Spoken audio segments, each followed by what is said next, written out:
ఆదిలాబాద్ జిల్లాలో పోలీస్ శాఖ ఆధ్వర్యంలో మనం 10th మార్చ్ జాబ్ మేళా ఏర్పాటు చేయడం జరుగుతుంది. ఈ జాబ్ మేళాలో దాదాపు 2000 కంటే ఎక్కువ జాబ్స్ అవకాశాలు ఉన్నాయి. దీనిలో హైదరాబాద్ నుంచి, నిజామాబాద్ నుంచి, కరీంనగర్ నుంచి, నాగ్పూర్ నుంచి కూడా కంపెనీస్ వస్తున్నాయి. ఆదిలాబాద్ లోకల్ నుంచి కూడా మనం కొంత కంపెనీస్కి పిలిచాము. దానిలో కూడా 13,000 మినిమం వాళ్ళు శాలరీ ఇస్తారు అంటున్నారు.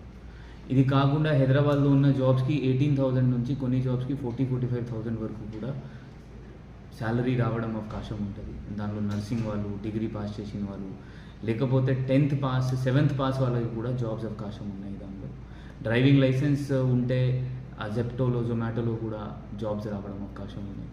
దాదాపు 50 కంటే ఎక్కువ కంపెనీస్ ఇక్కడ ఆదిలాబాద్ మన పోలీస్ హెడ్ క్వార్టర్లో వస్తున్నాయి. దయచేసి అందరు ఎవరెవరు నిరుద్యోగులు ఉన్నారు, అన్ఎంప్లాయిడ్ పీపుల్ ఉన్నారు, వాళ్ళు ఇక్కడ వచ్చి పోలీస్ శాఖ ఆధ్వర్యంలో జరుగుతున్న జాబ్ మేళాకి మీరు ఇది దయచేసి వాడుకోండి. దానికి ఒక లింక్ మనం ఆల్రెడీ పంపడం జరుగుతుంది.